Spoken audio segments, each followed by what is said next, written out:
Hello, everybody. Jeff Siegel here. Recently, I had a student come to me, right, deeply distraught, and he told me he couldn't read the news anymore. Right, every headline felt like a gut punch: war, political dysfunction, environmental collapse, rising authoritarianism. Everywhere he looked, things seemed to be unraveling. So he asked me, should I just cut myself off from the news entirely? Would that be healthier?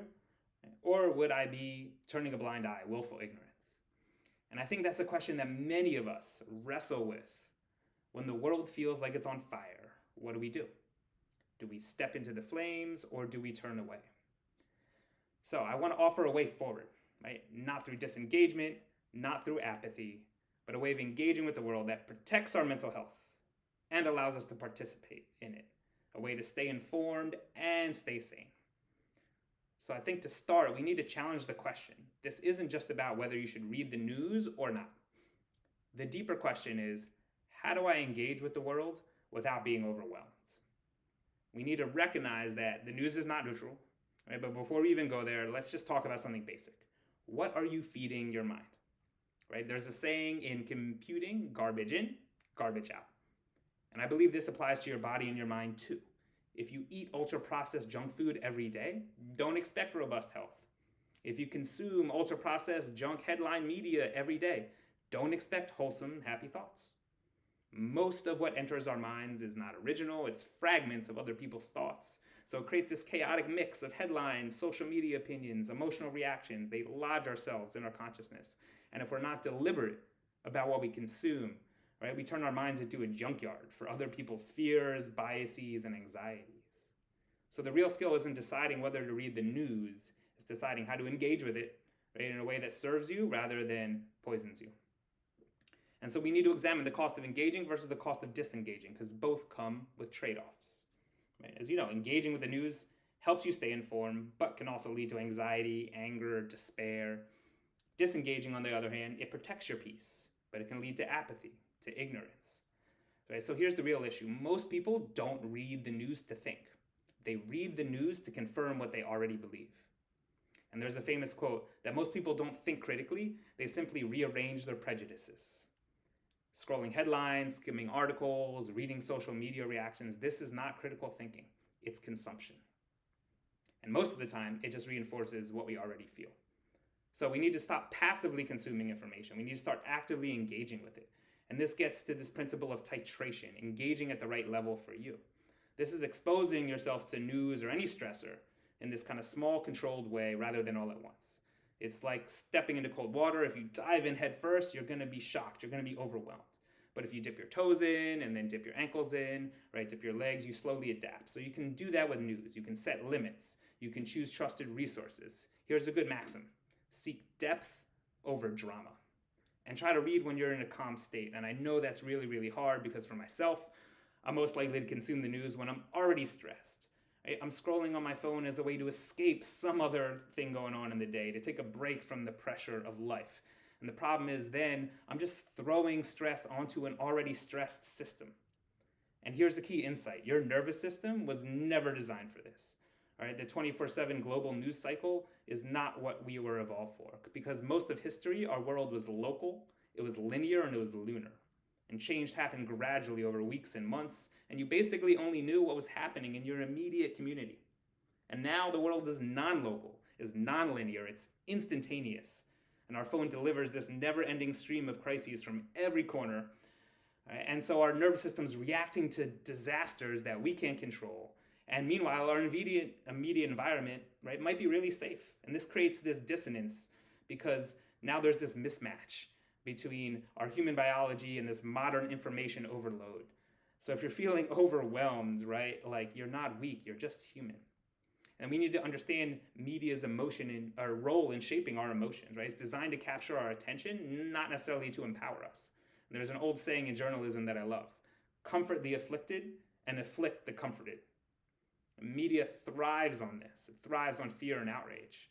And guess what? That's not always bad. Sometimes we need to be shaken awake.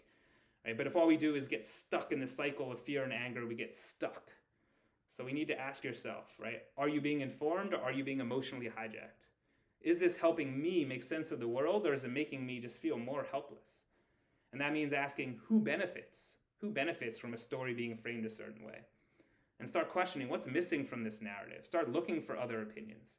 But if you're not in the mindset to think critically, then maybe you should stay away from reading the news, because otherwise you're just passively absorbing all of this emotional debris, as they say, rearranging the prejudices. So then there's this question of like, how can we turn this anxiety into purpose, right? Because we often get bogged down in problems that feel really big, too complex, too entrenched for us to do anything about. And history shows us that real change, though, like happens through collective efforts. We need a path, and we need to get together and do it together. We need to accept that the status quo is no longer acceptable. And so if reading the news makes you angry, think about what small tangible action can I take? Local action is powerful, right? Big problems feel abstract, but local action is concrete. So engage with your community, vote in elections, get involved where you can. Take care of each other, right? And find your role. You don't have to fix everything. I think it's really important that you just focus on the piece of the puzzle that aligns with your skills, with your passion, with your resources. And so I think it's also important to just zoom out for a moment, take a big picture, right? What if we viewed this moment in history not just as a time of collapse, but of a time of transition? And I think we are witnessing the breakdown of old systems and also the emergence of something new. And that can be really unsettling, right? And people talk about living through this meta crisis, right? There's political and economic instability. And this is requiring a deep transformation of every aspect of our society, our consciousness of life. And we need to develop what theorist Robb Smith calls big picture mind, right? The ability to see through the crisis rather than be consumed by it. And to do this, we really need three things. We need a mind that can embrace complexity. We need a heart that can remain open, compassionate, resilient. And we need a will and a body that is ready to act, that has the courage to take action. And guess what? We have the tools. We have the tools to decide what comes next, right? We can build new narratives that help us reclaim a sense of belonging and purpose. We can find new models of governance and economics that are built for this future that we're entering into. We can design technology to be human-centered and not just serving corporate elite interests.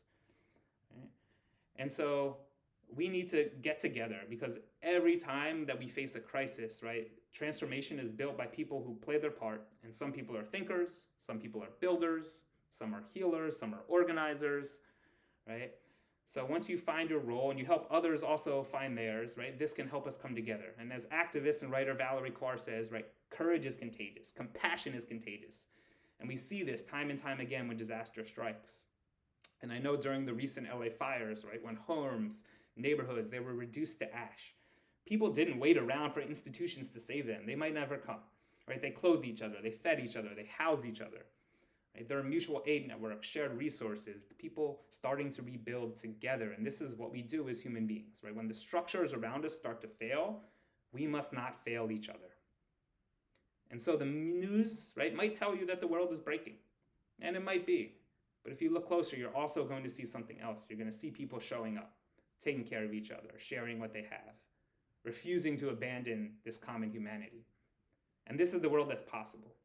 So let me give you a little call to hope and action, right? The world is not waiting for us to catch up. It is transforming rapidly. And if we cut ourselves off entirely from the news, if we do nothing but remain in our comfortable little bubble, guess what? The world's not going to stand still. It will slide. It will evolve. It will crumble. Division's going to deepen, right? Hope will erode, but we have a choice. You have a choice, right? We can be paralyzed by despair, or we can shape what comes next. We can stay stuck in outrage, or we can turn that energy into meaningful action.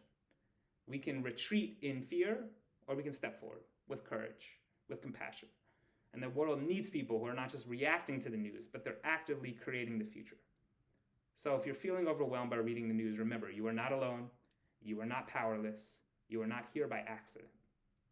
And the next time you're scrolling headlines, just simply ask yourself, does reading this help me create a better future for everyone? Or how can I read this to help me create a better future for everyone? Right? Because the future is not something we wait for, it's something we build together. And so if this message resonates with you, please share it. Thank you so much.